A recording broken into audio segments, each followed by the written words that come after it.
Russia was hit by unprecedented Western sanctions. The world expected a collapse, but to the surprise of many, the Russian economy not only resisted but thrived. How was this possible? Get ready to uncover the secrets of unexpected resilience and understand why Western predictions spectacularly failed. Putin's financial fortress. Lessons from the past. When sanctions hit in 2022, the West expected a fatal blow, but they underestimated Russia's preparedness. Since the 2014 sanctions, following the annexation of Crimea, the Kremlin had been building a financial fortress. First, Russia accumulated enormous foreign exchange and gold reserves. Before the invasion of Ukraine, these reserves totaled over $600 billion. A significant portion of this was in gold, making it immune to asset freezes. This savings account gave the Russian central bank a gigantic cushion to stabilize the ruble and support the domestic economy when the storm hit. Second, Russia drastically reduced its foreign debt. While many Western countries operate with colossal debts, Russian public debt was, and continues to be, one of the lowest in the world, around 17% of GDP. This means they do not rely on international loans, and are less vulnerable to pressure from foreign creditors. Third, Russia de-dollarized its economy. Seeing Washington's increasing weaponization of the dollar, the Kremlin began to move away from the American currency in its trade transactions and reserves. It increased the use of rubles, yuan, and euros in its trade, and sought alternatives to the SWIFT payment system.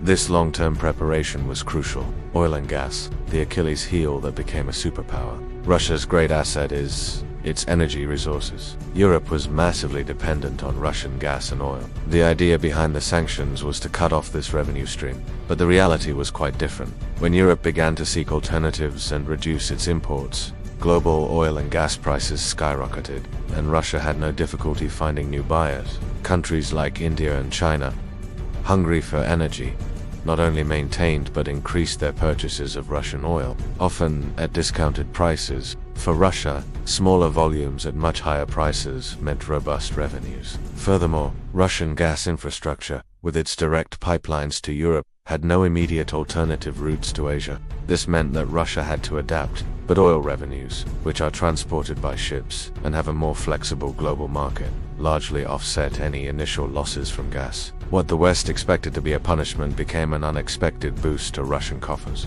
Due to the dynamics of the global energy market, the turn of the domestic economy, economic nationalism, and import substitution, the sanctions forced Russia to look inward. What many saw as a weakness became a catalyst for economic nationalism and import substitution. Key sectors of the Russian economy, which previously depended on Western products and technologies, were forced to develop their own capabilities. This boosted domestic production in areas such as agriculture, information technology, and manufacturing. Russian companies that previously competed with imports now had a guaranteed market. It may not be cutting-edge Western technology, but it is functional and meets internal needs. The Russian government also facilitated credit lines and incentives for national companies, ensuring that the economy continued to run. This internal fortress, though less efficient in some aspects, proved to be surprisingly resilient to external shocks. Alternative global partners and the fragility of Western unity. Russia is not isolated. While the West tried to isolate it, Russia strengthened its ties with countries that did not adhere to the sanctions. The rise of BRICS and other global South nations proved to be a lifeline. With China, trade soared. India became one of the largest buyers of Russian oil. Central Asian and Middle Eastern countries continued their trade and financial relations.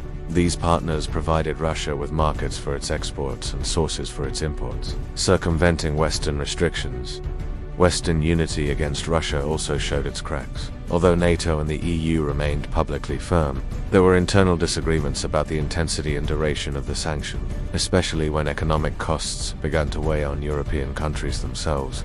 This lack of a truly global and cohesive front allowed Russia to exploit loopholes and find alternative routes for its trade and finance. Predictions of a Russian economic collapse were, to a large extent, a spectacular failure. Russia, through its own preparation, an unexpected dynamic in energy markets, and the ability to find new partners and strengthen its domestic economy, managed not only to survive but, in some respects, to thrive amidst adversity. It is a complex lesson about geopolitics, the global economy, and the limits of sanctioned power. What surprised you most about Russia's resilience? Leave your comment.